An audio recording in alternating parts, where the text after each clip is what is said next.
श्री मार्कंडेय जी महाराज शास्त्रों ब्रह्म ऋषियों के बीच में विराजमान युधिष्ठिर जी को उपदेश कर रहे हैं। वो हम सबको उपदेश है, क्योंकि संपूर्ण प्रजा का प्रतीक राजा होता है और महर्षि जन जब श्रेष्ठ पुरुष को उपदेश देते हैं तो संपूर्ण विश्व को उपदेश हो रहा है, ऐसा मानना चाहिए। जैसे श्री शुकाचार्य ने परीक्षित जी को भागवत सुनाई तो परीक्षित जी के जितने प्रश्न हैं मानो सब प्रजा के हृदय के प्रश्न हैं। श्री सुखदेव जी जितने उत्तर देते हैं मानो संपूर्ण विश्व को उत्तर दे रहे हैं। श्री मार्कंडेय जी कह रहे हैं अंतर्जानुषयो यस्तु भुंक्ते संसक्त भाजन यो द्विजः शब्द रहितम स क्षमस्तारणाय वै। हे युधिष्ठिर, जो भोजन है ये जीवन का एक बहुत बड़ा अंग है। हमारे प्राणों का पोषण होता है और सूक्ष्म बात, इससे हमारे मन का निर्माण होता है। अगर हम अपवित्र भोजन, गंदे विचारों से युक्त बनाया हुआ भोजन, अधर्म के द्वारा कमाए हुए धन से भोजन, तो वो हमारे मन को वासना में कर देगा, मलिन कर देगा और बुद्धि को निर्णय ठीक करने की शक्ति का अपहरण कर लेगा। अगर हम इस पद्धति से भोजन पाते तो हमारी बुद्धि प्रकाशित होगी और मन ठीक हो जाएगा। वैसे भी ग्रामीण कहावत में भी जैसा खाए अन्न वैसा बने मन, इसका बहुत बड़ा प्रभाव पड़ता है। तो धर्म से कमाए हुए अन्न को जब हम रसोई में अमनिया करें तो उस समय विषय वार्ता, विषय चिंतन नहीं होना चाहिए। अंदर ही अंदर नाम जप करो, भगवत चिंतन करो और विचार करो कि प्रभु को भोग लगाना है, चाहे गृहस्थ हो चाहे विरक्त। प्रभु को अर्पित करने की भावना में ही पवित्रता आ जाती है। छूना मत, श्री जी को भोग लगाना है, एक पवित्रता आ जाती है। और जब हम भोग लगा के प्रसाद पाए तो दूसरे हाथ का स्पर्श न हो, बाएं हाथ का स्पर्श न हो। जैसे जो लोग दोनों हाथों से ऐसे, ये बुद्धि को खराब करने वाला, ऐसे नहीं पाना चाहिए। बाएं हाथ को अलग करके दाहिने हाथ से, एक हाथ से ही भोजन पाने का विधान है। आराम से केवल नाम जप करते हुए। दूसरा, शब्द रहितम, भोजन पाते समय आवाज नहीं करनी चाहिए, मौन रहना चाहिए। नाम जप करो अंदर से, कोई पद चला लो, शांत भोजन। भोजन परोसने वाला रोटी रख दी, हल्ला मचा के ये ऐसा नहीं। वो जब आपके सामने परोसने आ रहा है, वो जो दे रहा है आपको आवश्यक है, ले लीजिए। नहीं आ रहा है, जितना आया है राधे श्याम पाली। गृहस्थी में तो स्वयं आपने बनाया, भोग लगाया, आराम से बैठ के नाम जप करते हुए पाइए। एक हाथ से पाए, दाहिने हाथ का ही प्रयोग होना चाहिए। दोनों हाथ स्पर्श होने से फिर वो अपनी बुद्धि को मलिन कर देगा, ऐसा शास्त्रीय सिद्धांत है। पात्र में एक ही हाथ का स्पर्श होना चाहिए। ऐसे प्राय जो लोग सत्संग नहीं करते, साधु सेवन नहीं, वो दोनों हाथों से ऐसे नहीं पाना चाहिए, शास्त्र निषेध। तो भोजन भगवत चिंतन करते हुए बनाएं, प्रभु को अर्पित करें और जब प्रसाद पाए तो मौन रखें। उस समय प्रसाद के समय बोला नहीं जाता, बातचीत ये वो ऐसा नहीं। किसी की तरफ देखो मत, अपने प्रसाद की तरफ देखो, सावधानी रखो। एक एक कवल में भगवत नाम जपो, राधा राधा राधा। उससे क्या होगा, आगे कह रहे हैं क्षमस तारणाय वही, अपने को तारने की और दूसरे को भी तारने की बुद्धि उसके अंदर प्रकट हो जाती है।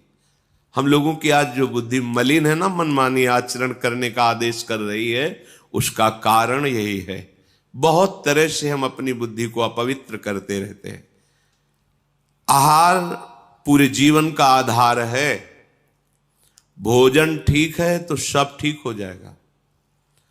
भोजन धर्म युक्त कमाए हुए धन से भगवत चिंतन करते हुए रसोई में अमनिया करके भगवत अर्पित करके प्रसाद स्वरूप मौन धारण करते हुए नाम जप करते हुए प्रसाद को एक हाथ से पाना, इससे क्या होगा?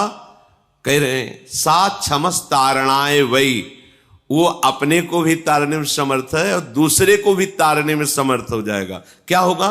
उसकी बुद्धि भगवत परायण हो जाएगी।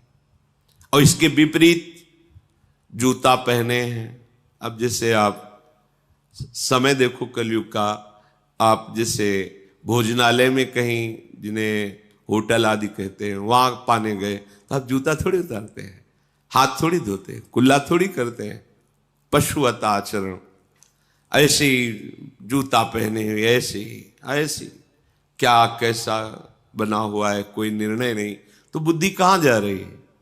देखो ना, केवल धर्माचरण की तरफ बुद्धि जा रही। शास्त्र युक्त इंद्रियां शांत, भगवत चिंतन परायण, धर्म युक्त चेष्टा, ये सब केवल कहने में रह जाती, जीवन में आचरण में नहीं आ पाती, क्योंकि आहार विहार ही ठीक नहीं है। यही मूल है। बड़े बड़ी पवित्र बुद्धियों को भी आहार दूषित जाने पर भ्रष्ट आचरण हो गया। आहार बहुत बड़ा बल रखता है। महाराज युधिष्ठिर को श्री मार्कंडेय जी उपदेश करते हैं,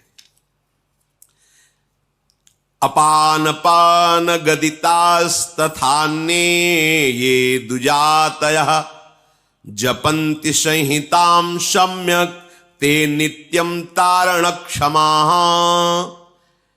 हे युधिष्ठिर, जिसने कभी जीवन में मदिरा एक बूंद भी जबान में नहीं रखी, और जिसने कभी किसी की निंदा नहीं की, और जो विधि पूर्वक शास्त्रों का स्वाध्याय करता है और नाम जप करता है, वो पूरे विश्व को तार देगा, अपने आप को भी और पूरे विश्व के तारण करने की सामर्थ्य रखता है। ये साधारण बात नहीं है। जो आजकल के नवीन अवस्था के बच्चे खिलवाड़ में मदिरा को पीते हैं, क्या है? जिसके मुख में कभी जीवन में मदिरा नहीं गई है, किसी प्रकार से किसी की निंदा नहीं की, दोष आरोपण नहीं किया, और जो शास्त्र स्वाध्याय भगवान नाम जप करता है, सहज में मन शांत होकर उसका भगवदाकार हो जाता है। पूरे विश्व तारने की तात्पर्य है कि अगर पूरा विश्व उसकी बात मान ले, उसका आश्रय ले ले, तो उसका कल्याण करने में वो समर्थ है। यह हव्य, यज्ञ और काव्य, श्राद्ध, जितनी भी वस्तुएं हैं, ऐसे भजन करने वाला सबको पाने का अधिकारी है। यदि ऐसे जिसने कभी मदिरा नहीं, कभी मांस नहीं, शास्त्र स्वाध्याय, नाम जप, भगवत परायण, उसको दिया हुआ दान ऐसे सफल होता है जैसे प्रज्वलित अग्नि में दी हुई आहुति। साधु को कभी किसी अस्त्र से किसी पर प्रहार करने की जरूरत नहीं होती। मन्यु प्रहरणा विप्रा न विप्राहा शस्त्र योधिना निहन्युर्मन्युना विप्रा वज्रपाणि दिवासुरान। साधु का अस्त्र है क्षमा। वो किसी लोहे या धातु से बने हुए हथियारों को पास रखकर उनसे प्रहार नहीं करता। जैसे त्रिभुवनपति इंद्र के हाथ में वज्र विराजमान है और जिस पर प्रहार करें अमोघ है, ऐसे साधु का असंतुष्ट हो जाना अपराधी को नष्ट कर देता है। अस्त्र की जरूरत नहीं, मारने की जरूरत नहीं, मुस्कुराने की जरूरत है। ध्यान रखना, अगर कोई साधु नाराज होकर तुम्हारे अपराध पर तुम्हें कटुवचन बोल दे, दंड विधान कर दे, तो जय मनाना, भगवान तुम्हारी जय हो, तुमने निर्मल कर दिया। और अगर वो मौन होकर के निकल जाए तो घबरा जाना, फिर तुम्हें कोई नहीं, वो वज्र जैसे अमोघ, ऐसे यहां कह रहे हैं। वज्रपाणि दिवासुरान निहन्युर्मन्युना विप्रा। वो उपासक, वो साधु, इसी को भगवान में संकेत करते हैं शंकर जी कि उमा क्षमा सापहुते भारी, अपने कर्म जाए अपकारी। भगवत मार्ग के उपासक को ये गुरुजन कृपा करते हैं, जब हमें दंड देते हैं, जब 3 दिन भोजन नहीं, ऐसा नहीं, चलो या सभा में डांट दिया, फटकार दिया, जो भी दंड विधान, निपट गए। त्रिभुवन में अब कोई तुम्हें उस कर्म का दंड नहीं दे सकता। भारी से भारी अपराध को 2 शब्दों में खत्म कर दिए।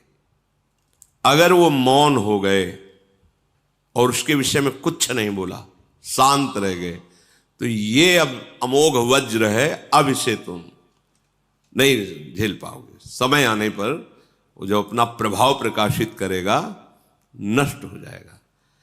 ये जैसे पापाचरण करते हैं और वर्तमान में खुशी नजर आते हैं ना, तो इसका तात्पर्य होता है जो सुकृत उनको आगे बचाने वाले थे उनको भेजा जाता है, क्योंकि अपराध भयानक बन रहा है, सुकृत पहले नष्ट किए जा रहे हैं, जाओ फटाफट खत्म हो। अब उसको लगता है मैंने सब कुछ किया, कुछ नहीं बिगड़ा ना। अब वर्तमान का भयानक अपराध जब उन सुकृतों का नाश कर देगा, फिर इसके बाद जब उसका प्रोसेस शुरू होगा, फिर किसी की सामर्थ्य नहीं है। जो इस रहस्य को नहीं जानते उसे कहते सावधान रहो, सावधान, तुम्हें पता नहीं ये बहुत प्रबल कर्म है जो नष्ट ही कर देगा, और कितने युग तक ये चलता रहेगा नष्ट करने के लिए, इसका कोई प्रमाण नहीं है। संत द्रोही, गुरु द्रोही, भगवत द्रोही कहीं भी ठौर नहीं, कहते ना इनके नरक में भी ठौर नहीं मिलेगा। तो वास्तविक नरक में भी ठौर का तात्पर्य कि जो नारकी जी दंड भोग रहे हैं वो और दंड देते हैं कि तू तो हमसे भी गिरा हुआ है। मन्यु प्रहरणा, तुम्हें प्रहार करने की जरूरत नहीं है। युधिष्ठिर जी कहे जो साधु हैं, जो उपासक हैं, भगवत मार्ग के पथिक हैं, वो किसी बाहरी अस्त्र का प्रहार नहीं करते। वो क्षमा, तुम्हारा मंगल हो, ये उनके हृदय। पर उनका कर्म जो है, भगवान कपिल देव जी ने जा भस्म हो जाए ऐसा थोड़ी कहा सगर के 60,000 पुरखों को। वो बस उद्दंडता उन्होंने की, किसी ने अश्व को उनको आश्रम में बांध दिया और समाधिस्थ थे। ये चोर है फिर समाधि का नाटक करता है, ऐसा उद्दंडता, उनके तेज ने उनको भस्म कर दिया। उन्हीं के उद्धार के लिए भगीरथ जी गंगा जी को लाए थे। उन्होंने थोड़ी कहा कि जा भस्म हो जाए, ऐसा नहीं, उनके तेज ने भस्म कर दिया। कभी भी किसी उपासक को, साधु को, भगवत मार्ग के पथिक को जैसे कोई अवहेलना, अनादर, कपट, छल, अपराध करता है, भयंकर पीड़ा पहुंचाता है हृदय की या शरीर की, शांत रहो। राधा राधा राधा, स्वामिनी जी जैसा विधान करें, हमें ये मानना है कि हमारा कोई पवित्र विधान किया जा रहा है मंगल, हमें चुपचाप सह जाना है। ये तुम्हारा सह जाना वज्रपाणि रिवासुरान, जैसे देवराज इंद्र के द्वारा चलाया हुआ वज्र अमोघ है, जिस पर गिरेगा, पहाड़ पे गिरे तो धूल बना के फेंक दे, वज्र का ऐसा प्रभाव है। ऐसे ही वो तुम्हारा क्षमा, तुम्हारा मंगल साप होते भारी। हम ये अंदर से चाहें भी ना कि उसको कष्ट मिले, मंगल, भगवान तुम्हारा मंगल करें, श्री जी मंगल करें, बस तुम्हारे हृदय में ये होना चाहिए। साधु का अस्त्र शस्त्र उसका क्षमा है। हे युधिष्ठिर, अब क्या जानना चाहते हो? किम तच्छौचम भवेदियेन विप्रः शुद्धा सदा भवेत तदिच्छामि महाप्राज्ञ श्रोतुम धर्म भृतांबर। हे महाप्राज्ञ, हे महर्षि, मैं जानना चाहता हूं कि पवित्रता किसे कहते हैं और उपासक हर समय कैसे पवित्र रह सकता है। ऐसा रहे तो पवित्र कहा जाएगा। तो मार्कंडेय जी ने कहा वाक शौचम कर्म शौचम चयच्च शौचम जलात्मकम त्रिभि शौचैरुपेतो यः सुस्वर्गी नात्र संशयः। हे युधिष्ठिर, 3 प्रकार का पवित्रता का स्वरूप वर्णन किया गया है। वाक शौच, वाक पवित्रता, वाणी की पवित्रता। वाणी की पवित्रता है झूठ मत बोलो। अगर कहीं भूल से अन्यत्र झूठ निकल जाए तो संतों के सामने झूठ मत बोलो, तो उस झूठ का समापन हो जाएगा, नाश हो जाएगा। एक घर तो त्रिभुवन में ऐसा रखो जहां तुम खुले रहो। एक घर, समस्त ब्रह्मांड में छल कपट का राज, गुरुदेव के सामने तो जैसे वैसे रहो ना। तुमने ऐसा जी देखो, हमारा मन अमुक जगह आसक्त हो रहा है, हमारा मन गलत प्रेरणा कर रहा है, मैं इसको बचाने में असमर्थ हूं, आप कृपा करके बचा लीजिए, आप संभाल लीजिए। वो बोले ना बोले, अर्जी लग गई, वो संभाल लेंगे। क्योंकि जिनको तुम मानव समझ रहे हो, उनके हृदय मंदिर में भगवान बैठे हैं, तुमने उन्हीं से निवेदन किया है। अगर दैन्य भाव से निवेदन कर रहे हो, तत्काल सुनी जाएगी। और इसमें एक गुप्त बात, अगर आप उस कार्य में उत्साहित हो करने को और केवल ये वचन से आप बोल रहे हो, तो रक्षा नहीं होगी। ध्यान रखना कि भाई दोष से निवृत्ति के लिए हमने कह दिया, तुम्हें बचाना हो बचा लेना, अब हम तो जा रहे हैं अमुक कार्य करने, वो नहीं होगा, फिर आपको भोगना पड़ेगा। हृदय से आर्त भाव से कि मैं हार गया। जब आप आर्त होते हैं तो तत्काल अधिकार रक्षा का सामने से प्रकट हो जाता है। और ऐसे चाल, वही कपट इसी को कहते हैं कि हम ऊपर से कह रहे हैं देखो आपके शरणागत तो बचा लेना, अंदर से कह रहे सामर्थ्य बचा लेना, जा रहे हम कर। ऐसा नहीं, हृदय से नहीं चाहता कि आपकी आज्ञा का उल्लंघन हो। पता नहीं कैसे विवश होकर, नाथ मुझे सामर्थ्य, एक वो विवशता हृदय की। वाणी की पवित्रता, किसी को भी ऐसे कटु वचन मत कहो। जिस वाणी से तुम नाम जप करते हो, उसी वाणी से तुम्हें किसी को दुख पहुंचे, ठीक बात नहीं है। मृदु पवित्र वचन बोलो। पर ये देखो, भगवत प्राप्ति के मार्ग वाले ही जो थोड़ा सत्संग सुनते हैं, भगवत प्राप्त, ये कुछ ऐसे लोग होते हैं जिनका कोई लक्ष्य ही नहीं होता है, न धर्म का पता न अधर्म का पता, बस जिए चले जा रहे हैं, न लक्ष्य है न कोई, बस ये लोग नहीं समझ पाएंगे। यदि आप वास्तविक शांति चाहते हैं, सुख चाहते हैं, किसी को कड़वा मत बोलो। चुगली, इससे वाणी अपवित्र हो जाती है। तुम जानते हो वो ऐसा ऐसा, तुम्हें क्या लेना देना, तेरे भावे जो करे भलो बुरो संसार, नारायण तू बैठ के अपनो भवन बुहार। तेरा हृदय पवित्र हो गया क्या? तेरे हृदय में नित्य विहार प्रकट हो गया क्या? अगर वो प्रकट हो गया होता तो सर्वत्र प्रभु दिखते। जब नहीं तो तू अपने को पवित्र कर, दूसरे की चुगली काहे करता है? निंदा, दोष वार्ता, गंदी वार्ता, ये सब वाणी को अपवित्र कर देते हैं। वाणी की पवित्रता है सत्य बोलो, भगवत चर्चा करो। अगर किसी को सलाह देनी, बात करनी है, तो जितना ज्ञान है उत्तम, जो संतों से प्रमाणित है, शास्त्र से प्रमाणित है, वो बात बोलो। नहीं तो मौन रहो। आप संसारी पुरुष नहीं है, आप भगवत मार्ग के पथिक हैं। चाहे गृहस्थ हो या विरक्त हो, उचित संभाषण, इसके बाद शांत।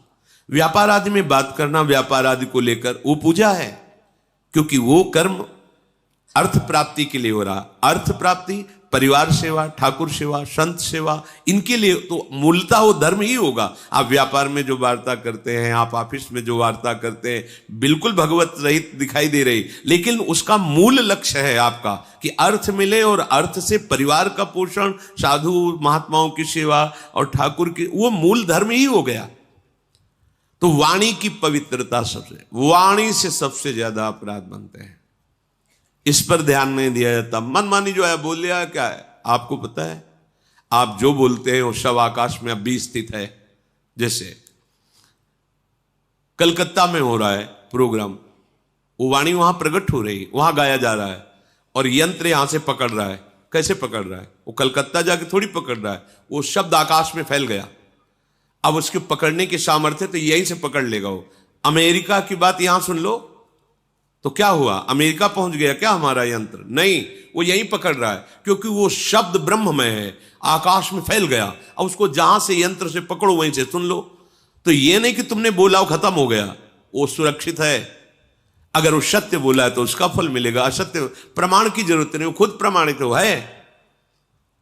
वाणी को बहुत संभाले। मौन बहुत बढ़िया रहता है, मौन का आश्रय लीजिए। जड़वत मौन नहीं हम कहते कि एकदम वाला नहीं, आवश्यक है जी बोल दिया, हाँ सत्य बोल दिया। प्रपंच के हमारा लक्ष्य नहीं, प्रपंच तो हम क्यों, ग्राम्य वार्ता, लोक वार्ता, ये सब अपना विषय नहीं है, अपना विषय है अपने काम की बात करो और वो हितकर बात करो। कोई तुम्हें कठोर वचन बोल रहा है, पलट कर तुमने कठोर वचन बोल दिया तो तुम में उनमें अंतर क्या रह गया? तुमको तो सत्संग मिलता है ना, तुम तो प्रभु के जन हो ना, थोड़ी क्षमता तो आप अपनी बढ़ाइए। चल दिए। पहली है वाणी की पवित्रता, बहुत संभालिए, सत्संगी हो वाणी को। और हमें तो लगता है कि आप सबसे पहले बोलने के पहले एक बार राधा बोलिए, फिर बात कीजिए। आपकी वाणी खुले तो सबसे पहले राधा, श्री राधा, हाँ ऐसा ऐसा ऐसा ऐसा ऐसा, अच्छा राधा राधा, राधे राधे, चलते। मतलब भगवान नाम के बीच में वार्ता हुई तो मंगलमयी हो गई।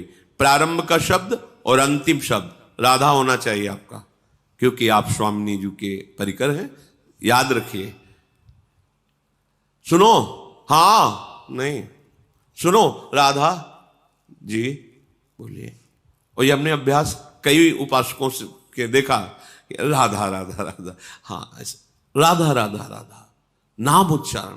अगर उस शब्द में कोई त्रुटि होगी बीच में, वो क्षमा हो जाएगा, क्योंकि प्रारंभ और आपका अंत शब्द के बीच में राधा राधा है। जो आप बोले वार्ता की, उसका प्रारंभ राधा था और वार्ता समाप्त हुई राधा, वो भजन के अंतर्गत आ। जो उसमें त्रुटि हुई वो राधा नाम की महिमा से नष्ट हो जाएगा। पर वही बोल सकता है जो साधक है, नहीं तो जैसे कांतिक में अमोक, हाँ, जैसे गांव में ले, अरे हाँ, ऐसे नहीं। राधे श्याम, राधा वल्लभ, श्री हरिवंश, नाम उच्चारण करो। भक्त संग किया है, इसका परिचय तब मिलेगा जहां आपका नाम उच्चारण किया। राधा राधा, राधा वल्लभ, श्री हरिवंश, राधा राधे राधे, नाम उच्चारण करो। वाणी की पवित्रता। फिर कह रहे हैं कि शरीर की पवित्रता। शरीर की पवित्रता के लिए कई बार वर्णन हुआ है, जैसे शौच आदि में रज का प्रयोग। आप जैसे विरक्त हैं या गृहस्थ हैं, आपको मंत्र मिल गया है, तो अब ऐसे नहीं कि जहां मनाया खड़े लघु शंका कर दी, ऐसे चल दी। कोशिश करो। वैसे तो आजकल बोतलों में जल रखते हैं, छोटा गिलास रखा, या वो वैसे टेम्परेरी गिलास भी आते हैं, वो छोटे छोटे जो चाय आदमी, वो पास है। लघु शंका गए, जल लिए, मूत्रेंद्री का प्रक्षालन किया, फिर हाथ धोया, फिर राधा वल्लभ श्री हरिवंश, राधा वल्लभ श्री हरिवंश, राधा वल्लभ श्री हरिवंश, आचमन किया और थोड़ा जल लेके से वो नाम जप करो, मंत्र जप करो, पवित्र वर्ष में। शौच गए, उतने ही कपड़े पहनो जितने आवश्यक हैं, जो धोने में काम आए। नहीं तो आजकल बाथरूम की व्यवस्था है, दरवाजा बंद, आप अगर बार बार कभी शौच लगे तो कमर से स्नान कर ले, यहां से हाथ धो लिए और हर छिद्र में जल, आंख में कान में ऐसे जल ले करके, नाक में ऐसे, और कुल्ला करके पवित्र हुए। बाहर निकले, रज लगाया, तिलक लगाया, आप भगवत स्वरूप हैं, पवित्र हैं। ये जो मनमानी आसुरी भाव नहीं है, फिर बुद्धि भ्रष्ट हो जाएगी, समझ में ही हमारी बात नहीं आएगी। बात समझ लेना। अगर आपका शरीर पवित्र नहीं है, वाणी पवित्र नहीं है, मन पवित्र नहीं, तो उपासना किस बात की हो रही? बोले दिखावे की क्या जरूरत है? ये सब बहिर्मुख लोगों के वचन। तस्मात् शास्त्रम प्रमाणम, शास्त्र आज्ञा कर रहा है। कई बार मन को समझाना पड़ता है। जैसे कोई आप प्रसाद दे दें, मुख में डाल लिया, और जहां मंत्र चलाने की कोशिश करो तो पहले अंदर से अभ्यास आता है, झूठा है, नहीं नहीं, ये तो प्रसाद श्री जी का लिया है, ऐसा। रज हर समय पास, जरा सा ऐसे, जरा सा एक कण भी दांत में लगा कि रज गई, अब आप मंत्र जप कर सकते हो। अगर पानी की व्यवस्था, आचमन नहीं, रज। आपको ऐसा लगता है कि जल की व्यवस्था नहीं, तो आप कहा है, आप एक झोली रखिए जिसमें चरणामृत है, रज है, आप उपासक है, तो आप वो रज निकाले, जरा सा ऐसे कर लिया और हाथ में हो गया, पवित्र हो गए आप। हर उपाय है, पर पवित्र जल से, रज से। वाक शौचम और कर्म शौचम, शरीर पवित्रता। अब कर्म पवित्रता, अब इसमें ज्यादा सावधानी की जरूरत है। हमारा कोई कर्म अपवित्र ना रहे। अपवित्र कर्म होता है धर्म विरुद्धाचरण। कोई ध्यान ही नहीं देता, चाहे जितना हल्ला मचाओ कोई ले, तभी तो संत जन हार करके फिर मौन हो जाते हैं कि चलो नहीं कोई संभलने वाला, लगो। हार गए बड़े बड़े महापुरुष, वर्षों उपदेश देने के बाद जब देखा कोई परिवर्तन नहीं, तब कहा 1,00,000 नाम जप करके आओ हमारे सामने, तब हम तुम्हारे प्रश्न का उत्तर देंगे। नहीं तुम प्रश्न करते रहोगे, उत्तर मिलता रहेगा, समझ में कुछ आएगा ही नहीं। नाम जप नहीं है तो पवित्रता हृदय में नहीं, कैसे बात समझोगे संतों की? तुम्हारी मलिन बुद्धि संतों की बात तक पहुंच जाएगी क्या? कर्म शौचम, कर्म शास्त्र प्रमाणित, गुरु उपदिष्ट कोई भी कर्म ऐसा जो अधर्माचरण कहलाता है, वो हृदय अगर थोड़ा सा भी धर्म में चल रहा है तो आपका हृदय उत्तर देने लगेगा। ये गलत है, ये गलत। ज्यादा जानकारी के लिए रजिस्टर रखने की जरूरत नहीं है, वो हृदय ही है, वो बता देता रहेगा यहां गलत हो रहा है, सावधान हो जाए। नहीं समझ में आ रहा, संतों से पूछ लीजिए, भगवान से पूछ लीजिए। सच्ची कहते हैं, तुम हृदय में 1 मिनट शांत होइए और प्रभु से पूछिए, स्वामी प्रभु ये कार्य मुझे लगता है गलत है कि सही, आप अगर सही है तो हृदय शीतल हो जाएगा, गलत है तो जलन और संशय हो जाएगा। बस फिर अब उसको मत कीजिए। सही कार्य के लिए पहली पहचान है हृदय शीत। मन की बात नहीं हम कह रहे हैं, हृदय में एक शीतलता आ जाएगी। एक जैसे आपका सही प्रश्न का उत्तर आपको समझ में आ गया तो एकदम हाँ, ऐसे ही हृदय में आ जाएगा, हाँ ठीक है कीजिए, उत्साह आ जाएगा। अगर उसका जलन होने लगे, संशय खड़ा हो जाए, निषेधात्मक अंदर से संकेत हो, बिल्कुल मत कीजिए। वैसे शास्त्र स्वाध्याय नित्य इसीलिए करना चाहिए कि हमें क्या करना है क्या नहीं करना है, इसकी जानकारी हमें शास्त्रों से मिलती है, संतों के वचनों से मिलती है, सत्संग से मिलती है। तो हमारा जब वाणी शुद्ध हो, शरीर शुद्ध हो और कर्म शुद्ध हो, तो जो परम शुद्ध आत्म स्वरूप है उसमें आपका अनुभव हो जाएगा, आपका प्रवेश हो जाएगा, अपने स्वरूप में प्रवेश हो जाएगा, अर्थात शुद्ध ज्ञान आपके अंदर प्रकाशित हो जाएगा। और हे युधिष्ठिर, ये जितने सूर्य आदि ग्रह हैं ये बड़े भयंकर होते हैं। ये जब अपने प्रतिकूल जगह पर होते हैं, जिसके ग्रह में, कुंडली में, नक्षत्र में, ये बड़ा भयंकर प्रभाव कर देते हैं। पर यदि नाम जप किया जाए तो ये उसके लिए प्रतिकूल जगह पर बैठे हुए भी सौम्य, सुखद और मंगलकारी बन जाते हैं। महाप्रभु हरिवंश चंद्र जी ने कहा है, जो पे कृष्ण चरण मन अर्पित तो करी है का नवग्रह रंक।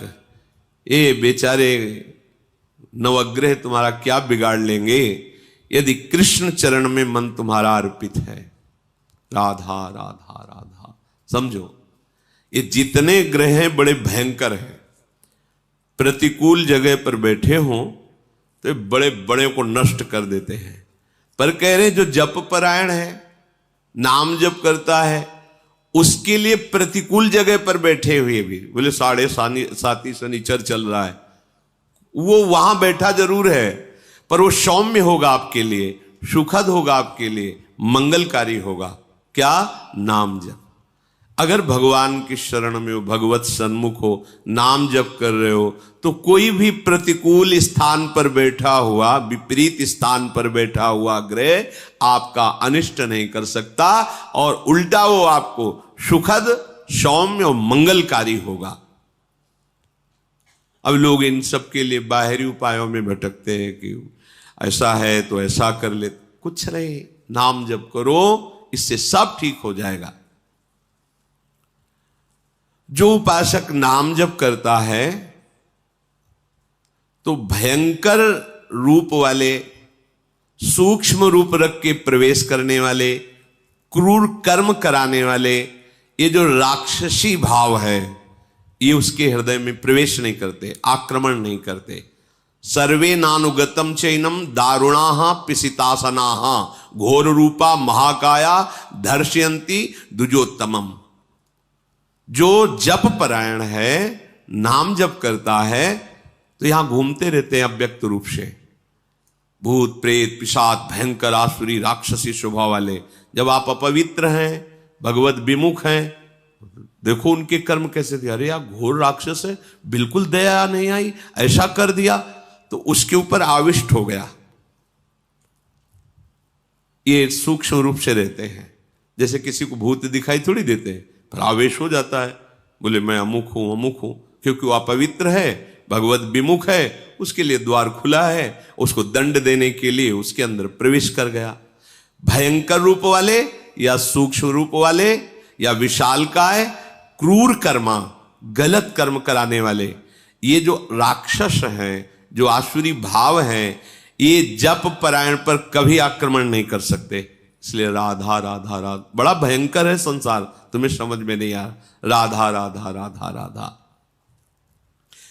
जो जप परायण है, जो शास्त्र स्वाध्याय करता रहता है, जो अपने सुख को दूसरों में बांटता रहता है और जो दूसरों में कभी दोष नहीं ढूंढता है, वो सदैव सुखी रहता है, निर्विघ्न रहता है। चलो इन आचरणों से सुखी तो चाहते हो। जो साधु शास्त्र का ज्ञान रखता है या न रखता है, ध्यान सुनो, उसे वेद आते हैं या नहीं आते हैं, वो पुराणों की कथा जानता है या नहीं जानता है, वो उत्तम संस्कारों से युक्त है या शून्य है, उसका समाज में सम्मान होता है या अपमान होता है, इससे कोई मतलब नहीं। यदि वो भजन परायण है तो राख में छिपी हुई आग की ज्वाला है। वो बोल लेता है कि नहीं बोल लेता है, उसे वेद आता है कि नहीं आता है, वो उसको लोग प्रणाम करते हैं कि नहीं करते हैं, संस्कार युक्त दिखाई देता है या नहीं दिखाई देता है, पर रात दिन भजन करता है तो कैसा है? बोले राख में छिपी हुई आग है, वो छेड़ मत देना। ऐसा भीख मांगता खाता है, ऐसे कोई तेज तो है नहीं, कोई लोग तो इसके पास नाम जप परायण, बड़ी महिमा है। जैसे प्रज्वलित अग्नि श्मशान में भी कभी दूषित नहीं होती, यथा श्मशाने दीप्तौजाः पावको नैव दुष्यति, एवं विद्वान अविद्वान वा ब्राह्मणो दैवतम महत्। चाहे विद्वान हो चाहे ना हो, श्मशान में भी आग पवित्र ही होती है, आग कभी दूषित नहीं होती। ऐसे ही जो सर्वत्र भगवत भाव रखने वाला है, निरंतर भजन में है, वो महान से भी महान है। कहीं भी बैठा हो, कुछ भी कर रहा हो, ये मत समझो कि तो अपवित्र है। जैसे श्मशान में भी आग पवित्र है, ऐसे भजनानंदी हर समय परम पवित्र रहता है। विषयान ग्रहणंत मुंचंत वा, दृष्टि मत डालो, किस भाव की स्थिति में कहा तुम्हें पता नहीं है।